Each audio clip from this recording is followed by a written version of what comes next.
High বন্ধুরা, Jhuma Bengali kitchen থেকে YouTube চ্যানেলে তোমাদের সকলকে স্বাগত জানাই। আজ তোমাদের কাছে শেয়ার করতে চলেছি রুই মাছের মাথা ঘন্ট। মাছের মাথাগুলো আমি আগেই ধুয়ে পরিষ্কার করে নিয়েছিলাম। এখন লবণ ও হলুদ মাখিয়ে রেডি করে নেব।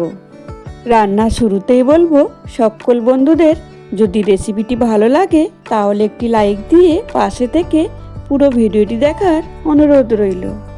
মাছের মাথা দিয়ে রেসিপি অনেকেই তো অনেক রকমভাবে বানিয়েছো, তবে এইভাবে একদিন আমার মতো রান্না করে দেখো, খেতে কিন্তু খুবই অসাধারণ লাগে।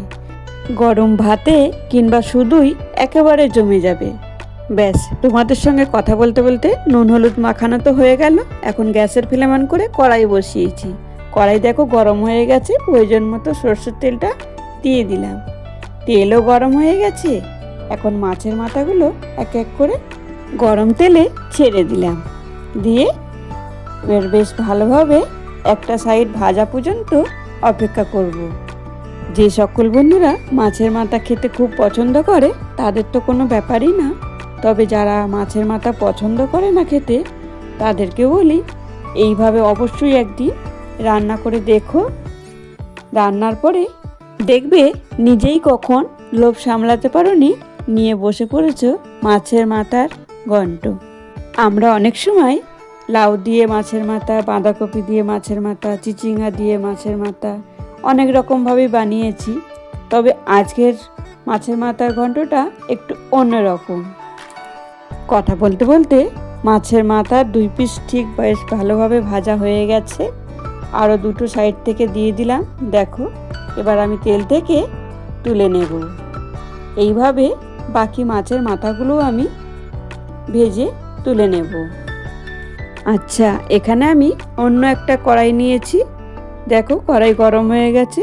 সরষের তেল দিয়ে কালো জিরে ফোড়নে দিয়ে পেঁয়াজ ও কেটে রাখা আলু দুটোই অ্যাড করে দিলাম। দিয়ে এবার 2 থেকে 3 মিনিট নেড়ে চেড়ে ভেজে নিলাম। এখন আমি লবণ, হলুদ, লঙ্কার গুঁড়ো, একটু আদা রসুন বাটা, এরপর বেশ ভালো করে নেড়ে চেড়ে রান্নাটা করে নেব। এই সময় একটু ভাজা মশলা আমি অ্যাড করে দিলাম। দিয়ে সঙ্গে একটু জলও অ্যাড করে দিলাম। এই কারণে জলটা অ্যাড করলাম মশলাটা যাতে কড়াইতে না লেগে যায়। এরপর আরও ভালো করে মশলাটা কষিয়ে নেব। মশলা তো কষানো হয়ে এসছে। এরপর আমি আগে থেকে ভেজে রাখা মাছের মাথাগুলো, দেখো এই মাছের মাথাগুলো আমি এখন ভেঙে ভেঙে মশলা কষানোর মধ্যে অ্যাড করে দেব। এরপর আবারও বেশ ভালোভাবে নেড়ে চেড়ে মশলাটা আরও একটু কষিয়ে নেব।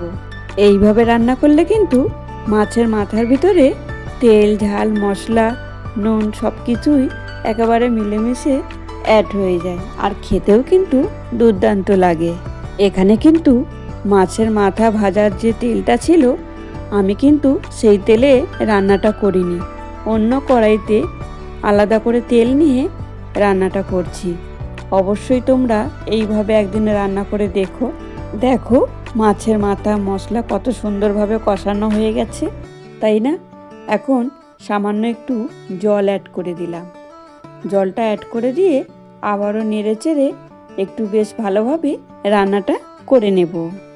আমার এই রেসিপি যদি তোমাদের ভালো লাগে তাহলে একটি লাইক, কমেন্ট, শেয়ার করতে ভুলো না। আর যদি চ্যানেলে নতুন বন্ধু হয়ে থেকো তাহলে একটি সাবস্ক্রাইব করে আমার এই ছোট্ট চ্যানেলটির পাশে থাকার অনুরোধ রইল। আজকের রেসিপি তোমাদের কেমন লাগলো একটা কমেন্ট বক্সে কমেন্ট করে জানিও। আর রেসিপি খুব ভালো লেগে থাকলে অবশ্যই একটি লাইক দিয়ে পাশে থাকা বেল বোতামটি প্রেস করে দিও। তাহলে আমি যত নিত্য নতুন ভিডিও আপলোড করব সবার প্রথমে নোটিফিকেশন তোমাদের কাছেই পৌঁছাবে।